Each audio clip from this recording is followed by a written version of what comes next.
The intersection of endurance sport, health, fitness, and life. Challenging conventional ideas and empowering people with the science of self-propelled motion. This is the Endurance Experience Podcast, hosted by Tony Rich.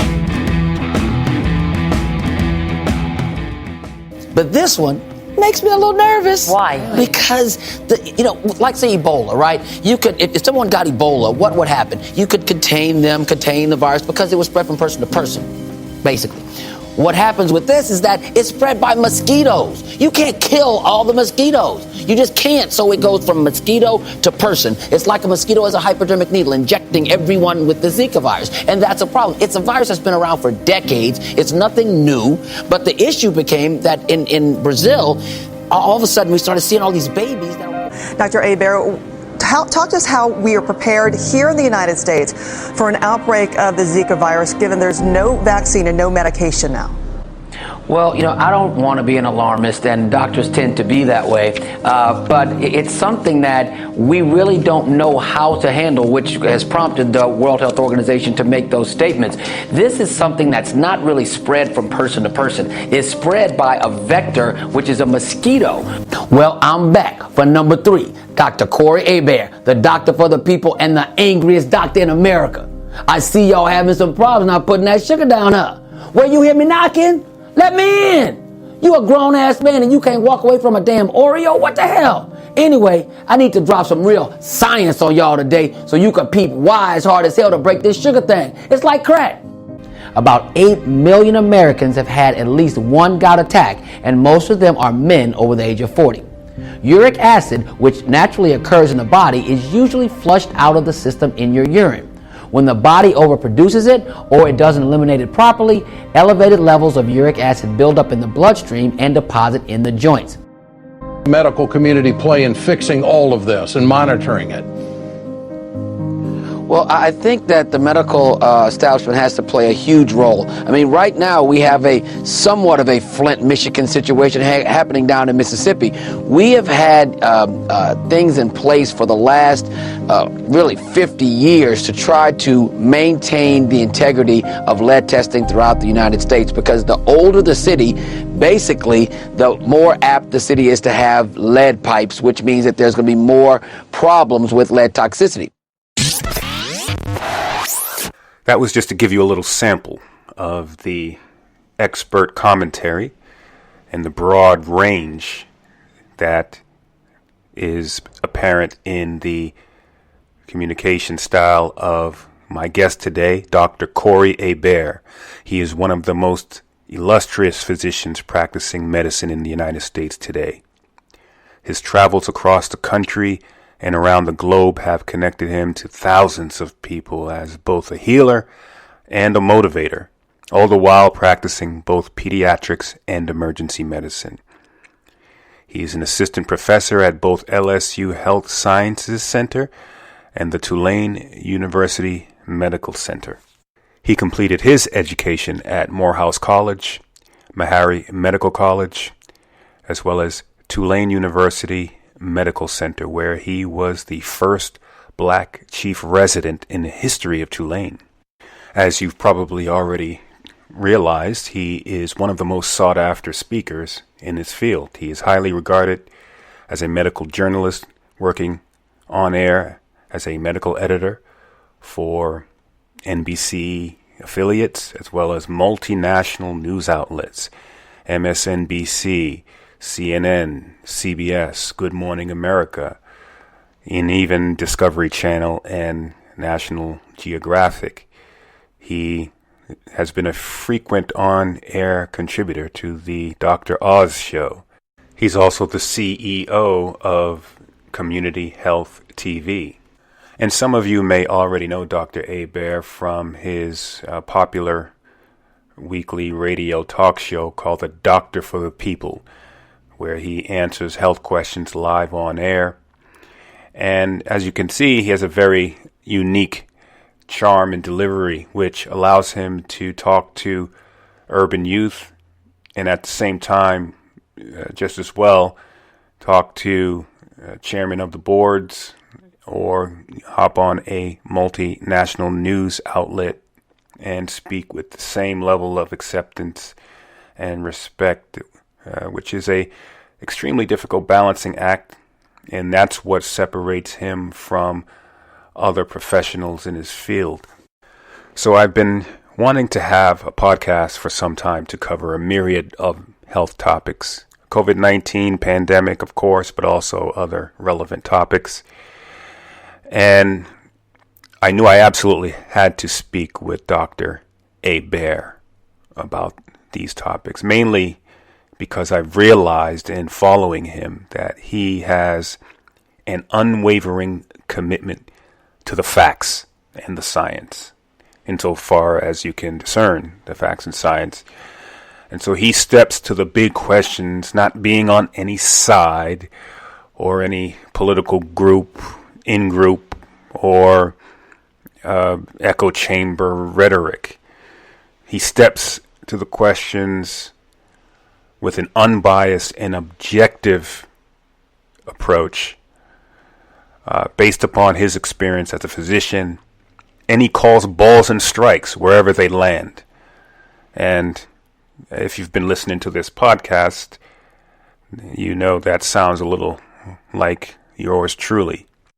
So, we cover COVID-19 vaccination and why we still seem to see a very significant percentage of people that are skeptical of vaccination, skeptical of medicine, and I get his perspective on conspiracy theory and why we see so many really outlandish conspiracy theories. We cover clinical trials and what clinical trials is like to make sure that something has efficacy and is safe. We cover health inequities and the resultant impact to the minority and more specifically the Black community. And we talk about the social determinants of health. That was a very informative conversation. We also do a little bit on the obesity epidemic, and I get his perspective on how we handle the delicate balance between helping people and whether or not comfort level of people should be involved in that balancing act. We also talk a little bit about Chadwick Boseman and what people need to understand about colon cancer. Very interesting conversation. I will put all of his social media links in the show notes, and I want everybody to go follow Dr. Hebert. I think the last time I checked, we're over 100,000 followers on Facebook. I want all of you to go out and follow Dr. Hebert. All right, so without further delay, I give you Dr. Corey Hebert. Dr. Hebert, thanks for coming on to the podcast. Hey, thank you for having me. It's really important. Stuff is really crazy these days, so we got to get to the bottom of everything and have the science right. Exactly. Okay, so I put your bio in an addendum to this, but just in your own words, very high level. So can you explain to our listeners what type of doctor you are and what type of practice that you have? Okay. Yes. So I was trained. I went to Morehouse College in Atlanta, Georgia, and then Meharry Medical College. Trained at Tulane, first Black chief resident in the history of Tulane. Then went on to work with the National Health Service Corps, and I practice medicine now. Not full time anymore because I have other interests. I'm the medical editor for NBC Television. Hundreds of appearances on CNN. Had a segment on Dr. Oz show for a while. And I still do practice medicine, however, and now with the COVID-19 pandemic, I've been kind of dubbed as one of the folks across the country that's looking out for minority populations when it comes to this illness and our predilection for dying at disproportionate rates from other people. Right, excellent. And I would like all of our listeners to go out and like Dr. Hebert's page. He's on Facebook. Dr. Corey, Hebert is how it's spelled. So go out and like that page. Unbelievable content. And I know when I wanted to have this conversation, I knew it had to be with you, just because you have such an unwavering desire to get at the facts from an unbiased and objective standpoint. So I wanted to ask some points about COVID-19, vaccination, and a few other points. And so right now we're at a time where we're seeing something like 6 million cases in the U.S., 183,000 deaths in the U.S., 25 million cases globally. And so we're still, though, seeing a lot of skepticism and I would say, denial of medicine, science, vaccination. And for our listeners that have had to wade through all of the information and misinformation, everything from hydroxychloroquine to the mask debate, the mask wearers and non-mask wearers, and people saying that masks can limit your resistance and cause you harm and things like that. I first want to get your thoughts about why we are seeing some of that skepticism, and when in fact we do get through clinical trials with a vaccine candidate or candidates, I wonder if we can alleviate some of that by just telling our listeners how rigorous the approach is for clinical trials.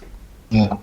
Okay, so, well, that's a loaded question. You got a lot of information. Take your time. Take as much time as you need on that one.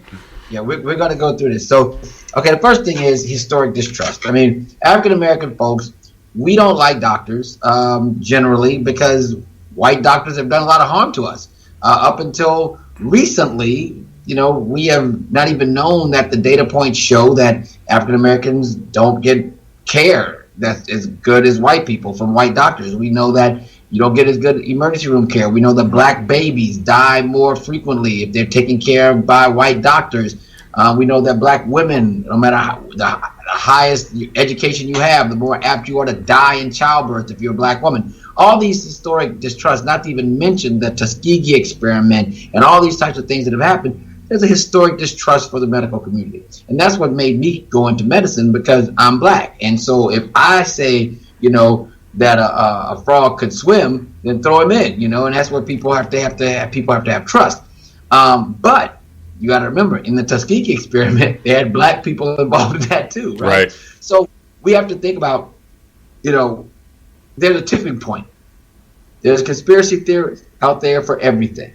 The earth being flat, people didn't go to the moon, and all these types of things. And I will tell you, some of these conspiracies aren't necessarily conspiracies. I mean, the Tuskegee experiment was a conspiracy theory until it got found out. Right. So what I don't want people to do is just think that we're just trying to lull them into a sense of everybody, the government can't hurt you. Okay, because if you come at people like that, then they're like, oh, well, then you're just brainwashed. You don't know anything. Okay, so I'm not saying that. What I'm saying is that some of the things, science generally tends not to lie. And so when we start talking about public health is a four-legged stool. We got public outcry, we got politics, we got money, and we got science, right? And all four of those things are working in play here, and all of them are equal. And actually, science is probably less equal, and science should be the only thing that's important. But it is actually the least important in that four-legged stool of public health in America. All right. So with that being said, let's go into the whole concept. I just got back. I'm the principal investigator on a vaccine trial. I'm the principal investigator on a treatment, monoclonal antibody treatment for mild to moderate COVID-19. And just got approved to be the principal investigator on a clinical trial for, instead of an infusion, but a pill for mild to moderate. So I am a big proponent of people being in clinical trials for the medicines or the vaccines. Now, the problem is that as we start looking at those other three legs, then we have to look at other things, meaning your president is going to try to rush a vaccine, and he wants to do it before the election so that his people that support him will say he did it. Right. Okay. whether it's safe or not. I don't trust him at all, okay? Yeah. When they changed the CDC from reporting all the data to the CDC to reporting it to the White House, there was a reason why they did that, so that they could manipulate the data and not let the CDC have the appropriate data, which they pushed back on, and I feel very comfortable with most of the data now. But the point is that you've had enough data to know people are dying. It don't matter if another person dies. Right. You know that people are dying, so you don't need to think, well, I need to know where the data is coming from. There's 180,000 people that you don't need to know any more data except that people are dying, and most of them are black. Okay? So that's the thing, all right? So when we start, so there's a manipulation here, possibly, about the data points.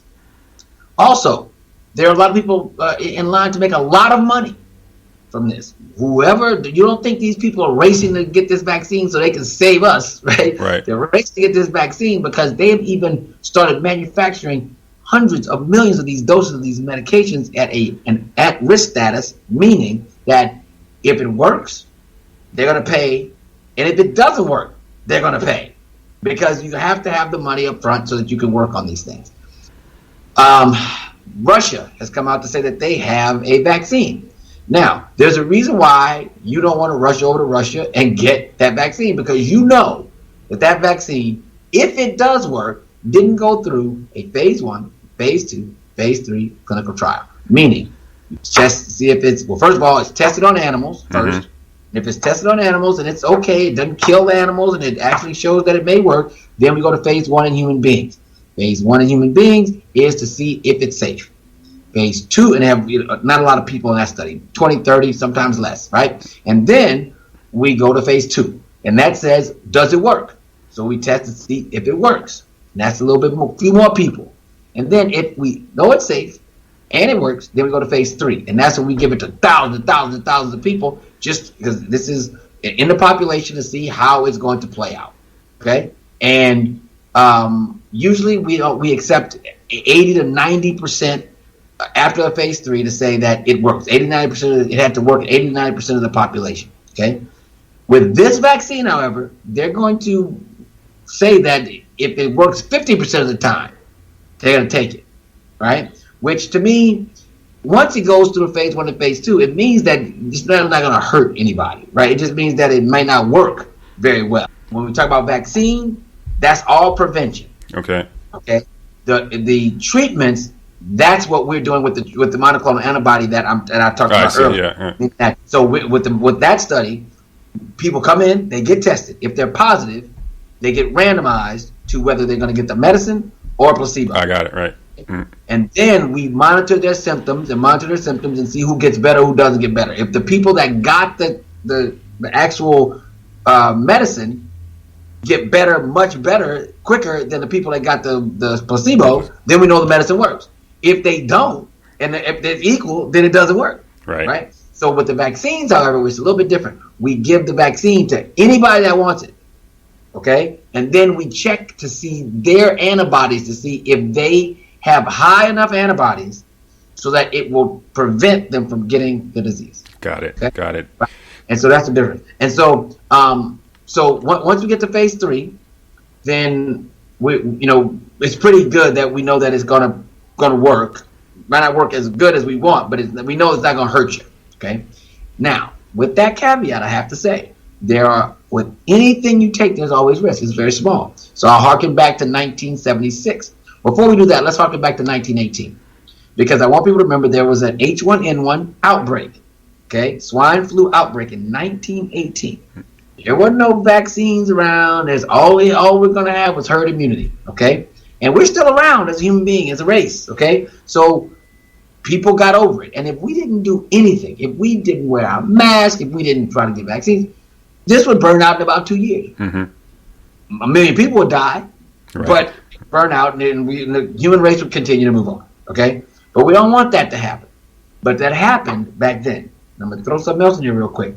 The stress that we have with this, no one that's alive has ever felt this kind of stress.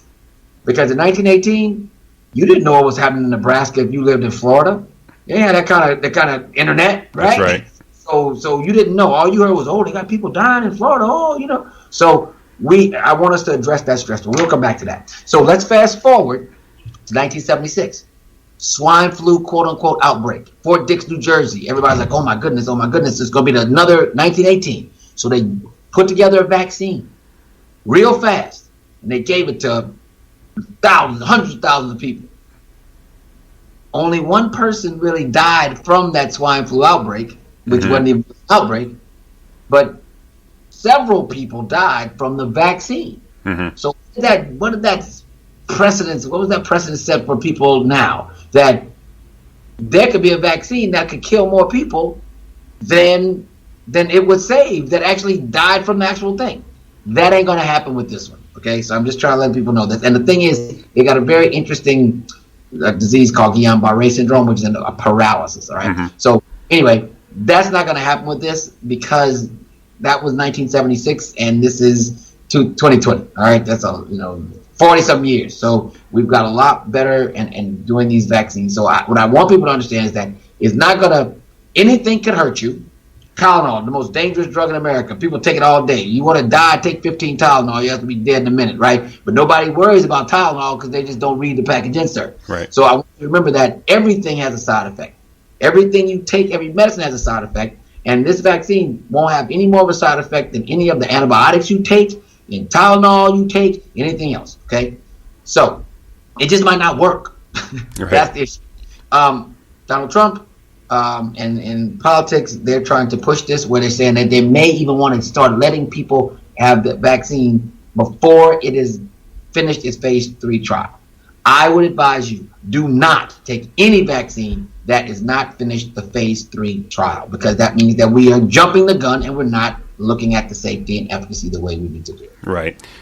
Got it. And so double-blind, placebo-controlled trials, that's the gold standard, and that happens, probably throughout all 3 phases, or probably. Yes. Yeah. Most studies. Some of them are just blinded, though. Some of them are just blinded, meaning not double-blinded, meaning that at the study site, if it's double-blinded, nobody knows who's getting the medicine versus the placebo. Right. That's the best. Yep. Okay. A blinded study means that one person at the site knows who's getting what. You're not going to decide who gets it. You're still random, but you'll know who got it.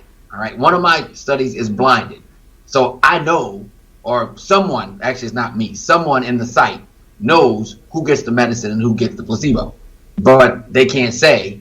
And, a lot of people think that that's unethical. Yeah. They think it's unethical to have a double-blind study at all. What, like, if you think a study works, why would you give half the people the thing that can save their life and the other half people salt water that's not going to do anything? Right. Well, that's the science, because we have studies where the placebo effect can be up to 40%, which means, like, I have a study right now. I mean, a medicine right now that we didn't do. We did when we let the people know what medicine they were taking, 41% of them had insomnia. Okay, 41% when they knew what they were taking, whether it was the medicine or the placebo. When we blinded the study, only 2% of people got insomnia, whether they took the medicine or not. Right. 41% of thought that they got insomnia, when actually they didn't. It was a pure placebo effect. So that's why we have to do it that way, so we can know if it really works. The placebo effect is a powerful, seemingly powerful force that is very misunderstood. And I think when you look at the rigor of the process, but at the same time you see people will willingly, for instance, take various forms of alternative medicine, whether it be essential oils or manipulations of chi meridians. At any given point in time, we could all be proved wrong with the essential oils cure for COVID, right? But that's not going to happen. Exactly. And in the flip side, which is both things are important, your body has a way to be able to really heal itself. If you can will things to get better, by placebo effect, and will things to be harmful by placebo effect, if we can make sure that you are optimistic about the things that you do, it really makes a difference. I literally just had a patient in here, and she got diagnosed with endometriosis, and one of the treatments is birth control pills. She was like, "Well, I don't want to take it," and I was like, "Okay, well, then you want endometriosis. And she's like, well, no. I said, why do you want to take it? She couldn't really explain why. I was like, okay, so you're going to be a pessimist or an optimist about this? Because we actually, 40 years ago, they didn't really have these options, and all these black women just had to deal with endometriosis and be have pain every month. Mm-hmm. So now you're just saying you don't want to take it, and you can't even offer a reason. Then that's kind of kicking our ancestors, isn't it? Yeah. You got to think about these things. That distrust of medicine that you talked about. Yes. So you mentioned something called herd immunity, and so if I'm wondering if you can explain what that is for our listeners. And if we were to get a confirmation of a safe and effective vaccine that's gone through all of the clinical trials, how do you think the rollout would be affected to the world, and how can that effectively be deployed to almost 8 billion people, and what impact would people who refuse the vaccine have? Because I've seen some reports saying as many as 20% of people are saying that they're not going to take it. I think that number is low. I think wow. I think it's higher than that. They're not going to take it. I think everything is going to be cool. Oh yeah, I'll take it until that needle comes out, and then they're not going to want to take it. But they'll be able to deploy. I mean, literally right now, I think Moderna, which is the vaccine that everybody's talking the most about right now, Moderna, man, I think they're going to have 300 million doses ready if it works. They're going to have that ready whether it works or not, because they're manufacturing it right now based on the fact that they think it's going to work. Mm-hmm. And your tax dollars are paying for that right now. Moderna's getting rich, and if they can't sell one vaccine, they're going to do better than break even, let me tell you, okay? So, but what is herd immunity? Herd immunity means that once you have a disease in the population that's from a bacteria or a virus, most of the time, let's just say virus, then when enough people get it, then the virus won't have the ability to infect anybody else. So it will stop replicating because the herd is large enough so that the virus can't spread from person to person, because more people have had it and have antibodies to it or have protected themselves from it, or there's a vaccine so that it will just go it won't ever go away because it's always been alive. Mm-hmm. It just won't affect people in that way like it did before.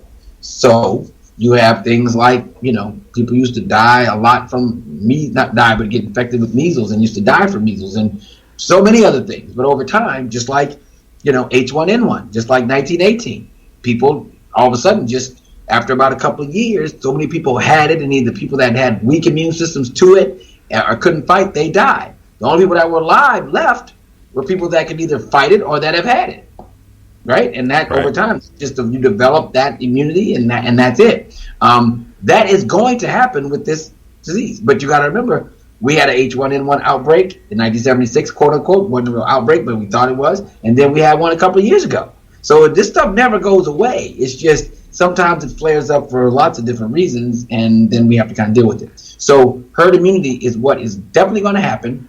I would say herd immunity for this will probably be in about another year, where we would have herd immunity close to it, like a year and a half. Mm-hmm. But they'll be able to deploy a vaccine, just like when we talked about Ebola and Zika and all these things, where there will be outbreaks, because the numbers are going to start going down. All right, let's be honest. They're going to start going down, and then where the outbreaks pop up, those areas get the monoclonal antibody to treat them so they don't die, or the oral treatment so they don't die, and everybody around them get the vaccine. Mm-hmm. And see, that's one thing. People do get vaccines when people start dying around them. Right. That's the difference, okay? Nobody wants to get the vaccine because right now, think about it, 180,000 people dead, right? 23 or 32 million people in the United States, right? You think about that, the amount of people that are dead from COVID-19 is a very small amount of people. So the concept of you knowing someone that died personally is not that high. But that doesn't really matter, because if somebody dies, that's 100% in your house. Right. So everybody's like going to the parties and everything because their friends didn't die. But if your mama died from COVID-19, you wearing a mask and you ain't going nowhere. You know what I'm saying? So that same thing happens if somebody in your house. I'll give you an example. We're doing a study for the vaccine. Went on Tulane's campus. That's with the university, right? And a couple of students were positive. We went on the campus talking about coming, get information and all this other kind of stuff before anybody got it. Mm-hmm. Nobody was like, no, I don't want to be in the study. Okay, fine. As soon as one person got it, there's a line outside because it became serious. Right. You understand what I'm saying? So, it becomes serious when it happens to you. And that's how I think we're going to be able to deploy the vaccine, because people that get it, they're going to get the antibody, and the people that are around them will definitely want the vaccine. Got it. So I see. So there's some optimism in that expression there. Okay. So you had mentioned also COVID-19 is disproportionately impacting minorities, and in particular our community, the Black community. And this is fueling a conversation about health equity. And CDC lists the determinants of health as genetics, behavior, environmental and physical influences, and Medicare and social factors. So as a physician, I wonder if you have a perspective on whether or not this multifactorial effect is primarily the result of behavioral influences or other social and structural influences. I think it's both.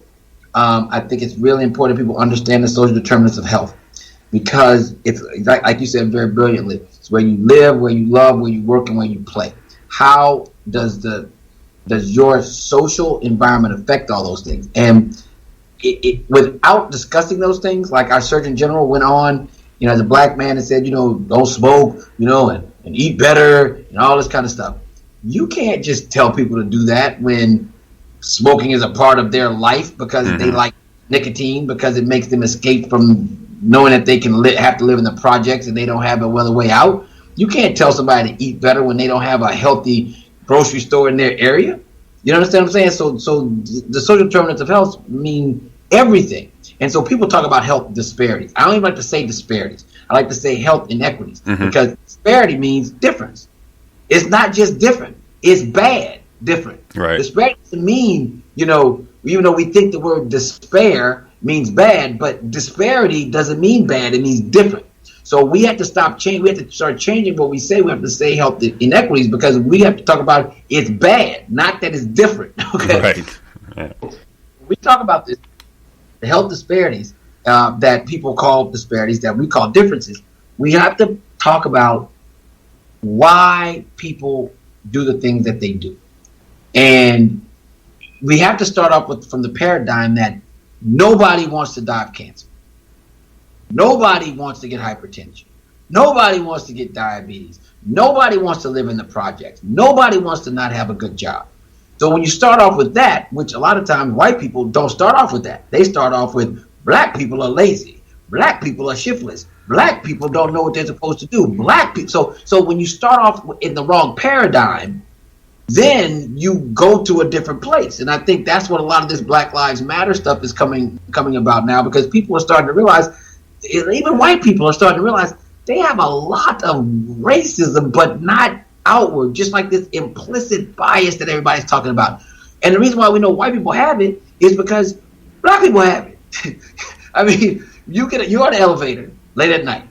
A white man gets on with a three-piece suit on and a briefcase. You're not scared as a Black man. Right. Black man gets on the elevator at 3 o'clock in the morning, and he's got dreads, 3 gold teeth, and saggy pants. You get nervous, and you're Black. You see what I'm saying? And I'm not saying you, I'm saying Black people. I mean, right. I understand that, And so, if we have it at all, white people really have it. So all that implicit bias is what causes problems. So I will give you an example. It's about the message and the messenger. Anthony Fauci, a man that I know and respect, okay, is the czar of virology here, and is doing all the stuff that he's supposed to do, okay?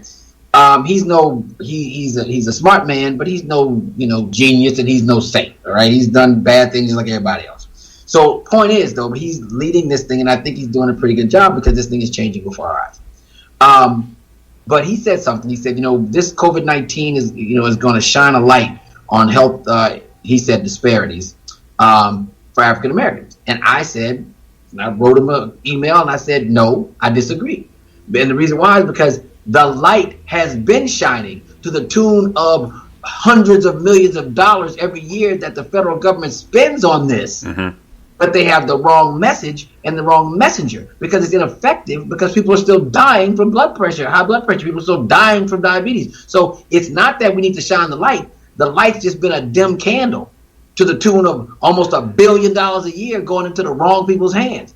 We need to just change that light to a LED, total, LED beacon to shine the light on it even more so that the people that can make a difference actually get the funding to do it. And the messenger needs to not be just some person that is brown. Right. Because it doesn't matter.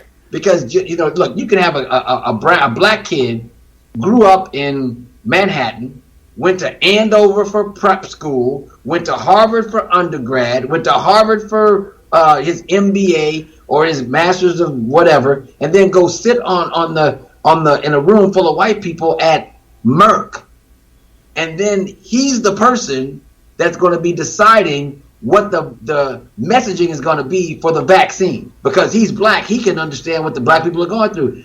This fool ain't never been in the hood, so he doesn't know what black people need to understand to make them move and to be effective. Right. And, but most of the time they come out just like the Surgeon General, and he was a nice guy, nice enough, and he's black. He gets it, but you come out and start blaming people without framing people. You can't blame somebody for the things that they do and don't frame the situation as to why you think that they're doing it. And there's going to be some people with enough bootstrap mentality to break out of anything. All right, but by and large, that's not the group of people. The world is a bell-shaped curve. Right. You know what I mean? And that's with black people too. You have you're running a race. You're gonna have some black people that are gonna be too tired to race. You have some black people that are gonna win, and some black people mostly in the middle. And the problem is when you start using that bell-shaped curve to say that comparing black people to white people and saying black people are stupid. Right. So,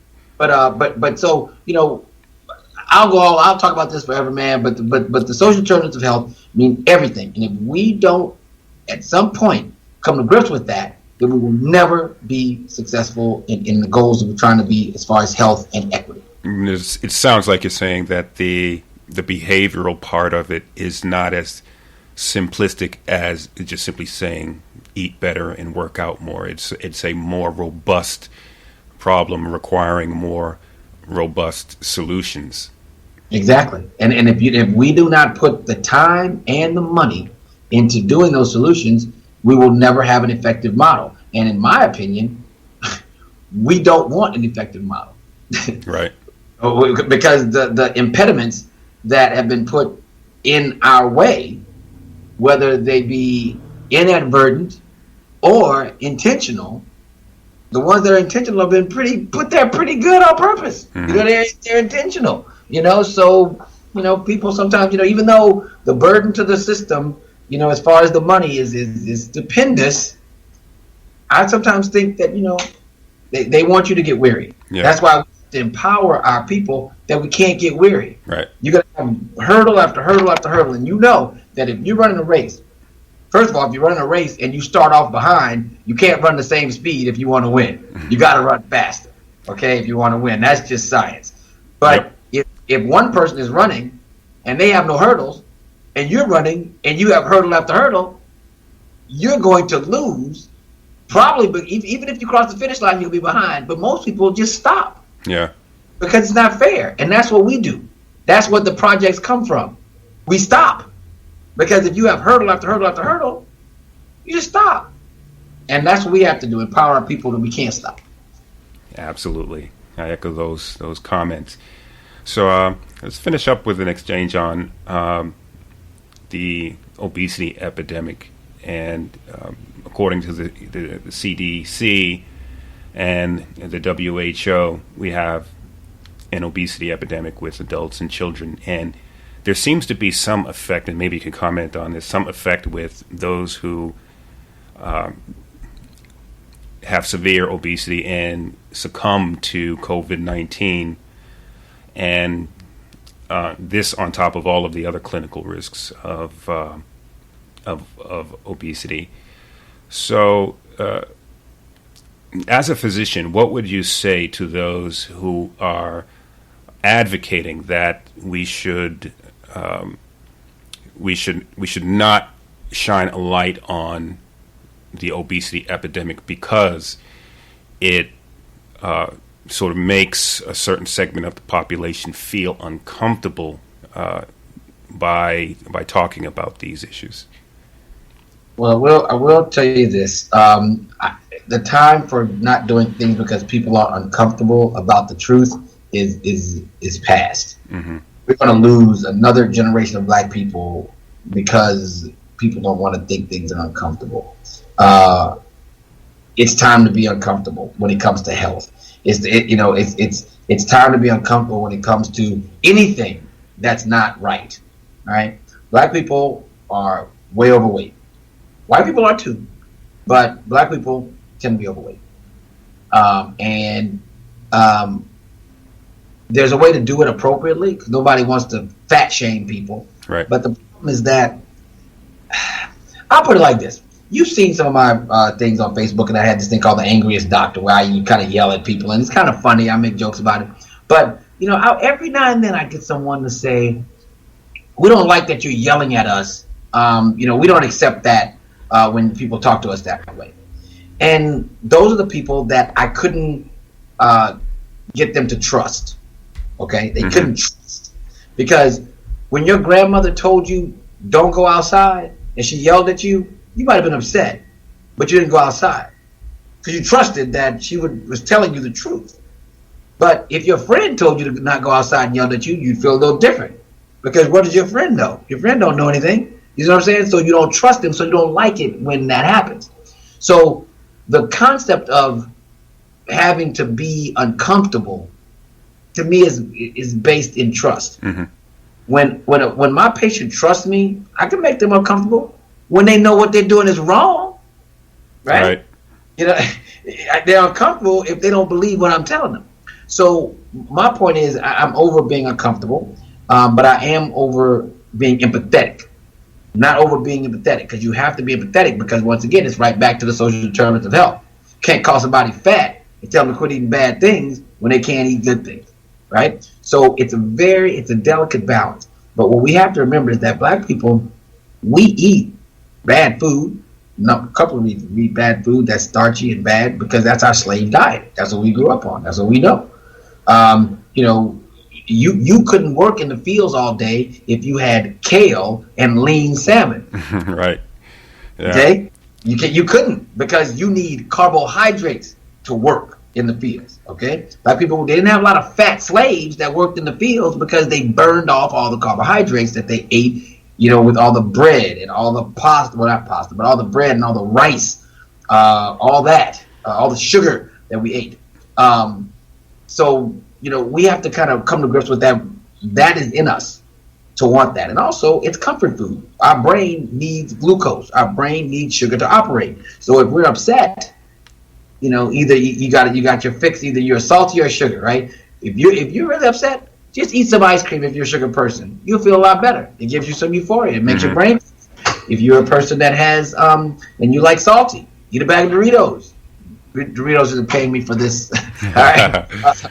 But it makes you feel better. That's why when people are depressed, they eat. They gain a bunch of weight. After Hurricane Katrina in New Orleans, everybody gained 15 pounds because you didn't know if you had a house or not, right? So these things, we have to address that emotional eating. And then we have to give people the information. Because most people don't understand that a bowl of rice has twice as much sugar as a bowl of ice cream. Yep. So you try to lose weight, you're like, you don't get it. Yeah. You just don't understand. Nobody ever told you that. You go and you go out and work out for 30 minutes, walking around a track with your friends. Okay. You might burn 100 calories doing that. You're not burning any calories walking around a track without being in a very brisk walk. And then you go get a smoothie. Right. Yeah. You understand what I'm saying? So you're done. So I just kind of want to throw people out some of these data points. Being waking up as a human being, just being awake in a day and just doing your regular walking around, no big deal, you're going to burn about 1,500 calories. Yeah. Okay. So that means for you not to gain weight, you can only eat 1,500 calories. You're in stasis. You're in homeostasis, right? So, but if you eat more than 1,500 calories, and you wonder why the American Diabetic Association, their diet is a 1,500 calorie diet, right? Makes sense, right? If you eat more than 1,500 calories, that's the amount of calories you got to burn off for you not to gain weight. Now, let's talk about if you work out hard for about an hour, you probably burn about 500 calories, 600 calories. So that means that if you work out hard and you just get up and be your normal person and you work out an hour a day, that means that you can eat 2,100 calories, because that's about 600 calories that you got negative. Eat about 2,100 calories a day and you won't gain any weight. But if you go to Outback Steakhouse and eat one meal, that's 3,000 calories. Right. Yeah. And if you go to a bar and drink a pina colada, frozen pina colada, that's 1,500 calories right there. So that's why your high school pictures look different than your pictures now. Right. Yeah. Ready? It's just this energy balance equation. What I found is that people systematically have a lack of knowledge of that. Exactly what you're saying, and also there is the challenge that eating healthy is not cheap. In some communities that are disadvantaged communities, they just can't just go to Whole Foods and get healthy food. You mean whole paycheck? You mean whole paycheck? Yeah, whole paycheck, right. Exactly. And so fast food and other types of food is quicker and cheaper and things like that. And so that... Think about this. If you go to Whole Foods and get 2 bunches of broccoli, that could be $6, right? Mm-hmm. You can go to Burger King and get 6 hamburgers for $6. Right. I mean, do the math on that, Yeah, and so all of this is part of that robust solution that we need: communication, education, changes to structural issues. All of it is it's a robust solution that's needed. And think about this: the reason why I'm saying messenger and message, because all that stuff we just talked about, right? If you have Karen, y'all know what Karen is. You have Karen making a video for a bunch of black people at a nursing home or an extended care facility or wherever about positive energy balance. Black people don't want to hear Karen say that. Right.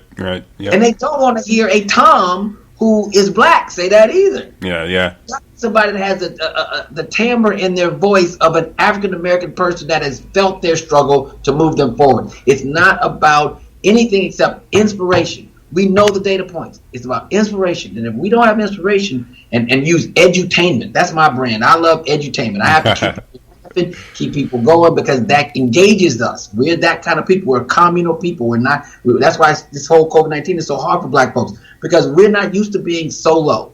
We're used to being communal. And that's why our depression is going to go through the roof. Our suicide is going through the roof. Our domestic violence is going through the roof, because we're stressed out because we're not made for isolation. We're communal.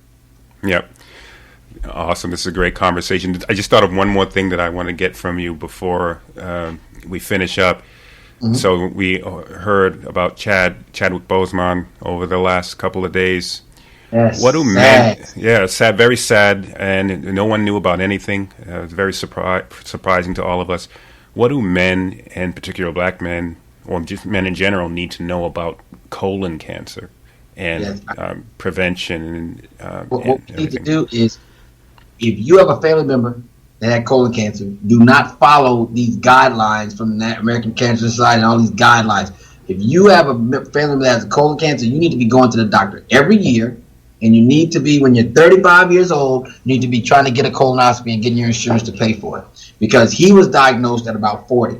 If he had gotten a colonoscopy, possibly, because colonoscopy doesn't see all colon cancer. That's a myth. You could have colon cancer much further up in the colon that you can't even get a scope into. Okay, so but you gotta, if you can, you need to go and get a colonoscopy and fight for your right for your insurance to pay for that. That's the first thing. But you got to get over the fear, because all black men are scared about the whole, I don't want nothing going in my butt, blah, blah. Okay, so you'd rather be dead. Okay, that's dumb.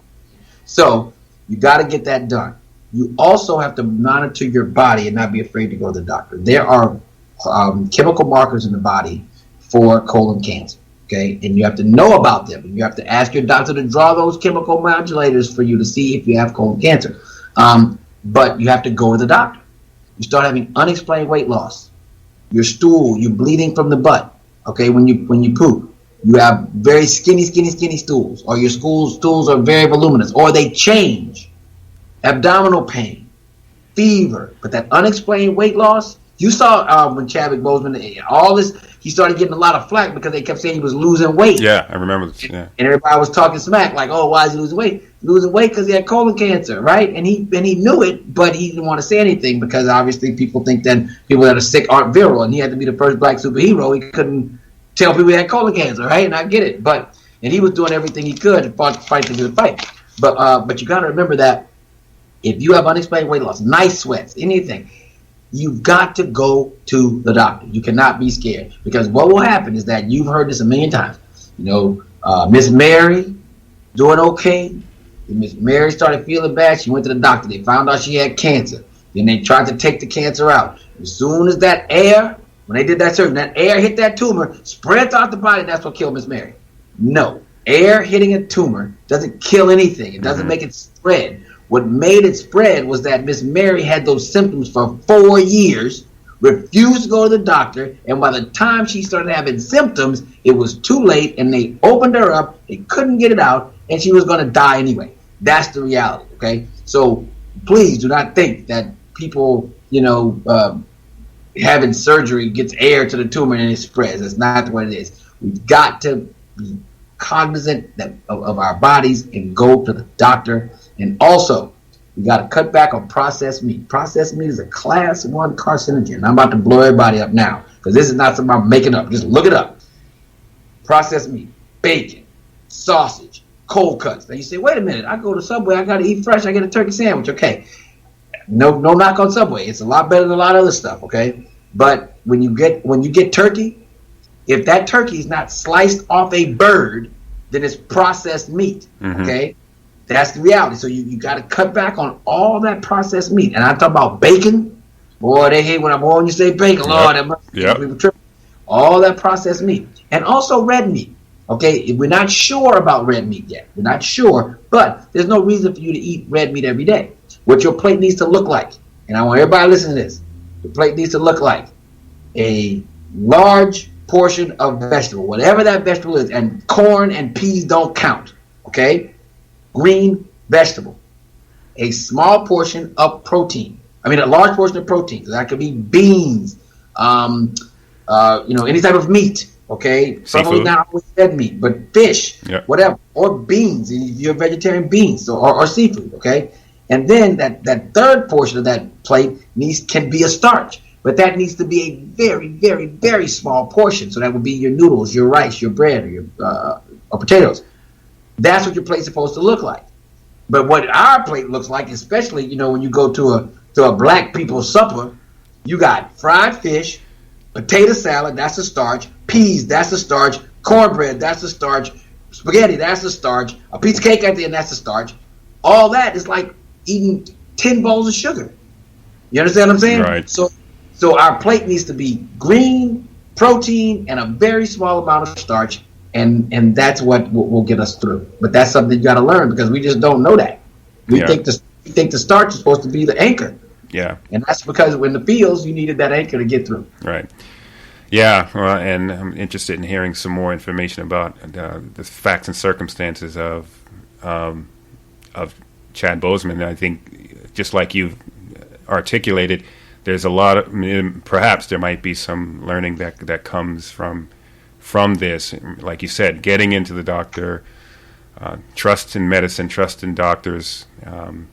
It's all sort of wrapped in together. I think you're exactly spot on. So I think we've come to the end of our time. So is there anything else that you want to leave our listeners with before we go? Well, Turner, first of all, I'd like to thank you for the opportunity to talk to you in this arena. I want people to go to my Facebook page We're going to be launching something that's revolutionary in the next few months called blackhealthtv.com. It's so funny how things work. We've been trying to launch this for about 6 years, where it's like WebMD for black people, okay?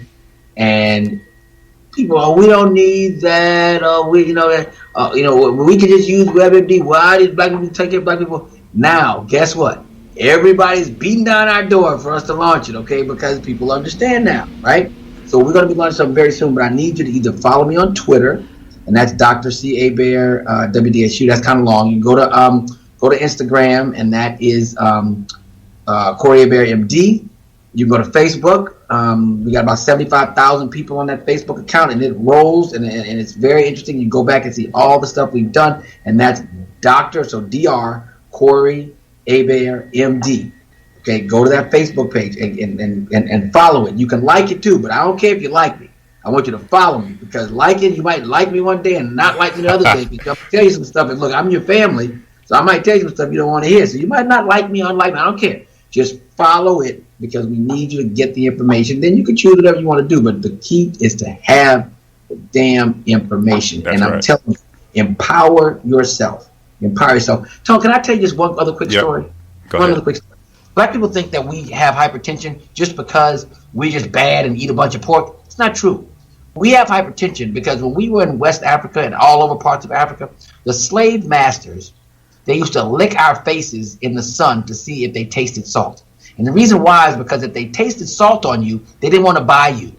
Because if they tasted salt on you, that means that you are what's called a genetic salt waster, which some people are. So some people's sweat is much higher in salt than other people.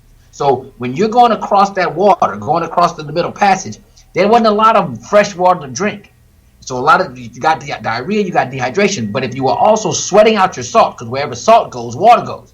So if you're sweating out your salt because you're a salt waster, and you're pooping out because you have diarrhea, and they don't give you a bunch of water because they didn't have a bunch, what's going to happen to you? You're going to die. And you got to remember, you were their property. So they didn't want you to die. They needed to keep you alive. So if they tasted your sweat and saw that you were a salt waster, they didn't buy you. Okay? Which means the only people that they bought were people that were inherently salt holders, genetically. So when you get here, everybody in America was a salt holder. Wherever salt is, water is. Wherever water is, there's high pressure. Wherever high pressure is, that's hypertension. So black people in America are predisposed for hypertension. That's why when you get high blood pressure, what's the first pill they give you? A water pill, a diuretic. And you take that, you pee out the water, and then you don't have high blood pressure until you take that medicine. So understand, it's not because we're bad. We're not bad. We're not shiftless. We're not lazy. We have been genetically programmed for some of these things. And once you know that, it's easy for you to stop eating all that salt. I can't wait for the resource to come out. I'll put all of the links to Dr. Hebert's social media in the show notes. And I'm waiting for the book, and I'm waiting for the documentary, because I think you got some great information. Thanks again for coming on to the podcast. Thank you, my friend. I appreciate you. Thanks again to Dr. Corey Hebert, and again, please follow him on all his platforms. You will definitely never be short of information and entertainment, or as he would say, edutainment. Some final thoughts as I end the podcast as it relates to general skepticism about masks and the controversy between mask wearers versus non-mask wearers. Look, you don't have to be an MD to figure out that doctors and surgeons go into surgery for 4, 5, 6 hours, sometimes 12 hours, wearing masks. The fact that anyone would think that wearing a mask could cause harm is beyond me. I wouldn't even have felt necessary to even bring that up with Dr. Hebert. In fact, I probably would have been embarrassed to even ask such a question or even waste time on that. Also, by the way, wearing a mask while running or cycling outside, albeit, yes, uncomfortable, is not dangerous, which is another frequent misconception. Athletes have been doing various forms of hypoxic training for decades. And some forms of hypoxic training way more extreme than wearing a mask or scarf over your face. And swimmers, cyclists, runners, etc. have been doing various forms of hypoxic training for a long time, and as long as you don't completely stop breathing, of course. When you run, you're probably breathing about 50 to 60 times per minute. But contrary to popular belief, wearing a mask over your face, although uncomfortable, not dangerous. But the conversation I had with Dr. Hebert about the conspiracy theories, that was certainly very helpful in understanding why people have them. The only other thing that I could offer is something called the Dunning-Kruger effect. And the Dunning-Kruger effect posits that the less knowledgeable you are about a topic, the less likely you are to realize that you don't know anything about that topic. And that's why we see conspiracy theory phenomena, where the least informed among us will often speak the loudest. And that's why we're seeing so much misinformation, hysteria, conspiracy theory, etc. One analogy by the professor Tom Nichols was that the person who's really bad at karaoke often steps off the stage and says, "Yep, nailed it." And this Dunning-Kruger effect is palpably evident, and that's why we see and hear such extraordinary claims with vaccination, with medicine, with nutrition, and other health and fitness topics. I really found Dr. Hebert's perspective informative on health inequities and the 5 social determinants of health: genetics, behavior, environmental and physical influences, medical care, and social factors. All 5, which are not always mentioned when these conversations happen, are interconnected, and we need a robust solution to address all 5, not just 1 or 2 of them. Are there socioeconomic challenges and structural challenges? Does that make it more difficult for other people? Absolutely. But at the same time, that's not a license to just give up and have a defeatist mentality like Dr. Hebert says. All of Dr. Hebert's comments about what we see in our communities, I echo them 100%. I've seen them. I grew up in the inner city. Many people who know me know this. Grew up in the inner city. And my mom, I think about my mom a lot. She passed away in 2007. And just to finish up with a personal story, we used to talk to my mom all the time about, for instance, going to the doctor and medicine and such. And she would say, we say, "Ma, go to the doctor, and make sure you get checkups and things like that." And she'd say, "Tony, every time you go to the doctor, they find something wrong with you." She'd say that all the time to me. She and I were really close. And she was also a lifelong smoker. She was not clinically obese, though. She was a small, tiny person. And we would try to get her to exercise. And he said, "Ma, you should really try to get your heart rate up and do some exercise sometime." She said, "Tony, I walk everywhere I go. I don't need that."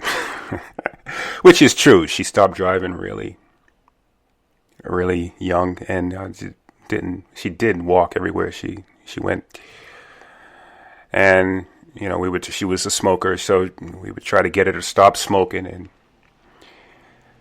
we would tell her, "Hey, Ma, you really should stop smoking. There's a lot of information out there about how bad it is." She would say, "Tony, when it's time for me to go, It's time for me to go. That was her mentality. And so this is a staple. We see this a lot in our community. We see distrust of medicine, distrust of doctors. Lots of calorie-rich food. We see oftentimes exercise is not something that's really a high priority. But again, notwithstanding all of the issues, structural, socioeconomic, in people who come from economically disadvantaged backgrounds. But this is what happens, in our community. And in 2007, I finished Ironman Florida for the first time ever down in Panama City. My mother was the very first person I called. Told her that I had finished it. And we celebrated over the phone. She couldn't believe it. And we talked about it. I talked about the whole race. I spent quite a bit of time on the phone. And so she said, when you get back up to Boston, we're going to go celebrate. I said, all right. And so we talked a little bit more, exchanged pleasantries. That was the last conversation that I had with her. She passed away just a couple days after that. And so the final determination was complications from cardiovascular disease, heart disease, hypertension. All the things that Dr. Hebert was talking about, all of it, every single thing that he talked about, it was like he's replaying a lot of things that I have seen, not only in family, but also in our community. But that's what happens. You have this mentality about lifestyle, behavior. Yeah, the deck is stacked against you in some respects. But what happens one day, it's time for you to go. And that's it. So I echo Dr. Hebert's comments in that we have to be vigilant. We can't have a defeatist mentality regardless of what obstacles are in front of us. We can no longer afford to be science deniers or be skeptical of medicine and skeptical of doctors. We can't. The risks are just simply too great. We can't pat ourselves on the back because we sought out a natural herbal remedy, but at the same time, don't go to the doctor or have a kitchen full of sugar, calories, processed food. So I leave you with this podcast, which I hope will be a time capsule gem that will age well on the internet. And all of the people that follow us on our platform, we have a certain way that we live. And first and foremost, we take action. We take action now, and if there are obstacles in front of us, we jump over them. We adapt and evolve, because that's what's going to be necessary in order for you to survive. And finally, we never surrender. This is the Endurance Experience Podcast. Follow Event Horizon Endurance Sport on Facebook, Instagram and Twitter for training programs and services. To become a member of our Endurance Institute or for a complete archive of podcasts, log on to our website, eventhorizon.tv.